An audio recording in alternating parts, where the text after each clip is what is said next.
There are places in the Pacific Northwest where the forest doesn't just surround you, it remembers you.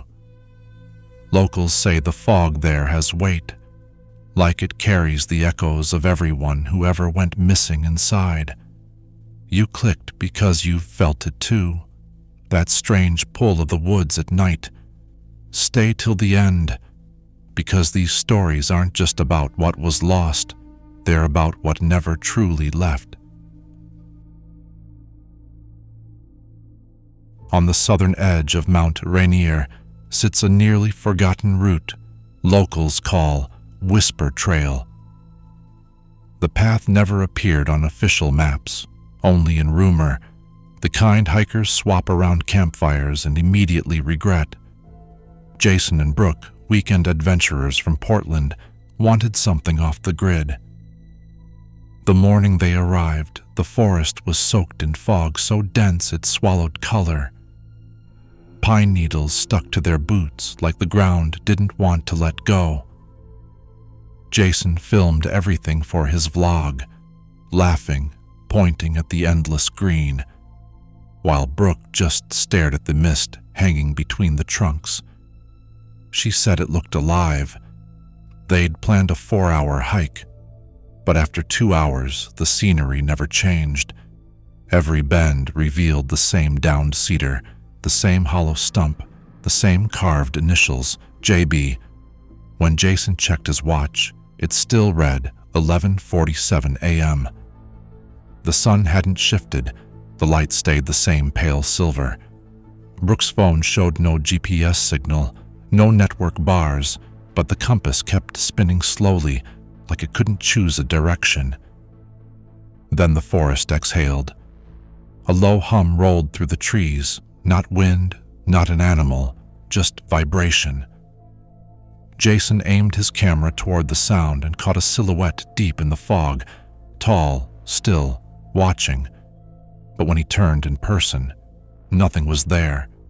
Panic crept in like cold rain. They began marking trees with pocket knives to prove movement, carving big X's into bark. But 20 minutes later, one of their X's appeared ahead of them. Same cut, same angle. Jason whispered, "How the hell?" And his voice echoed back a heartbeat late, slightly warped, like someone repeating him from inside the fog. Brooke tried to retrace their path, but the ground seemed to shift. Soft in some places, brittle in others. She swore she saw footprints beside theirs, barefoot, smaller than hers, facing the opposite way. When dusk fell without warning, the fog thickened into a wall. Their flashlights sliced through it only a few feet. On the nearest trunk, beneath their carvings, new words appeared. They walked too far. Jason lifted his light. The trees around them were covered, hundreds of carvings, initials layered over initials, stretching as high as the beam reached. JB repeated over and over, some decades old, some freshly cut. Brooke suddenly realized, Jason and Brooke, their initials. The trail had been carving them long before they arrived. When Jason called her name again, she didn't answer. He turned and saw her standing 30 feet away, facing him, except she was also still beside him, clutching his arm. The one across the clearing smiled faintly, eyes dark as the fog, and whispered, "You'll make good roots." Search teams found Jason's car at the trailhead a week later, engine cold, doors unlocked. No footprints past the first half-mile. Months later, a hiker discovered a single boot tangled in moss beside the words, "JB carved fresh." Forest rangers closed the trail, but campers still report hearing two voices in the mist, one male, one female, calling each other's names, always a few seconds apart, always from somewhere behind. They say Whisper Trail doesn't lead anywhere anymore. It just waits for new initials. Ethan Keller was a thrill seeker and amateur filmmaker from Seattle. He spent most nights chasing strange phenomena on the Oregon coast, his camera always in hand. Locals whispered about the drift lights, ethereal blue orbs that floated just above the water before storms. Most dismissed them as fishing lanterns or reflections from ships, but Ethan had a hunch they were something else entirely, something alive. One October night, he set out alone. The tide was unusually high, the air thick with salt. The lighthouse in the distance blinked, slicing through fog, and the waves whispered against jagged rocks. It was quiet enough that every small sound felt amplified, his boots crunching on sand, the camera tripod tapping in rhythm with his pulse. At 2:13 a.m., the lights appeared. 3 soft, pulsing blue orbs hovered above the bay, moving as though guided by an unseen hand. Ethan lifted his camera, zooming in. The orbs slowed, forming a humanoid shape, tall, featureless, and impossible. His heart raced.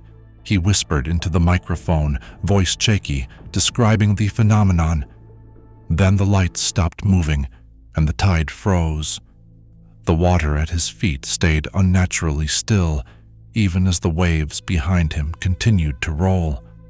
Something wasn't right. Static crackled in his camera feed. The shoreline lights from nearby cottages flickered out, one by one. Ethan turned toward his car. The sand now seemed endless, stretching into a watery void. Every step he took sank him into the cold tide, but no water reached his waist. He tried to call for help. Nothing. The blue lights now hovered inches above the water, circling him in a slow, deliberate rhythm. The reflection in the water wasn't his own. It lagged slightly behind his movements, smiling faintly when he stopped. The camera captured it all, every distorted frame, every delayed motion. The next morning, Ethan's camera washed ashore, perfectly dry, battery intact, footage intact, except for one glitch. A whisper, faint but clear, right before the video ended. "You looked too long." Local news later reported 3 fishermen missing that same night.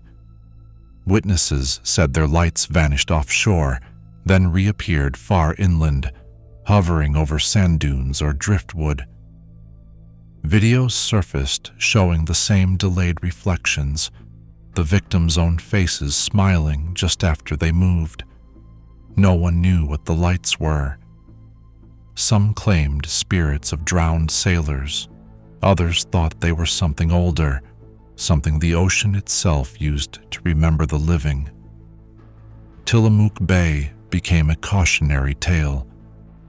Fishermen now avoid the water at night. Hikers report seeing faint blue orbs hovering above the sand, moving in impossible patterns, lingering just long enough for the mind to notice them.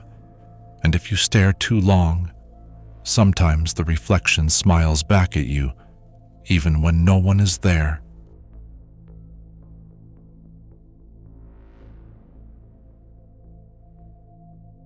A fog-choked clearing sits at the heart of the Cascade Mountains.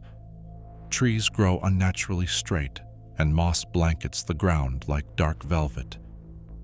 Satellite maps reveal a perfect square of dead trees, barren and silent.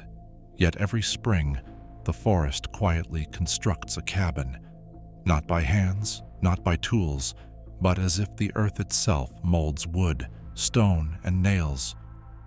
The cabin appears alone in the mist, rising from the soil like a memory carved from fog. Shadows pool in corners, the air hangs heavy with anticipation, and the forest seems to lean in, silent and watching. Planks shift overnight. Nails embed themselves as if struck by unseen hands. The fog swirls unnaturally, settling into spirals around the structure. Branches press against the walls, rustling needles in a language only the forest understands. Light pierces the fog at precise angles, illuminating spaces that shouldn't exist, Moss creeps along the walls, but avoids certain spots, leaving bare wood glimmering like a spectral warning. The clearing itself vibrates faintly, as if the cabin breathes with the mountains. Each day the cabin grows, shingles align themselves, walls rise, corners fold impossibly, and the ground trembles beneath. Fallen leaves swirl in spirals, orbiting the structure like dancers in a ritual. Shadows stretch in impossible angles, forming rooms that cannot exist, reflecting the forest's own memory back at itself. Paths to the clearing shift without explanation.